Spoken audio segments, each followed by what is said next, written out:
Intermittent fasting has been a game changer for me. It's not just about skipping meals, it's about giving your body a break.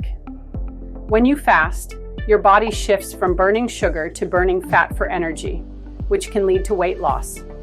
Plus, it helps improve insulin sensitivity, reducing the risk of type 2 diabetes. But that's not all. Fasting also triggers autophagy, a process where your cells clean out damaged components, which is like a detox for your body. And let's not forget the mental clarity. I've noticed that during my fasting windows, my focus sharpens and I feel more productive. It's fascinating how something as simple as timing your meals can have such profound effects on health. Whether you're doing 16.8 or 5.2, it's about finding what works for you.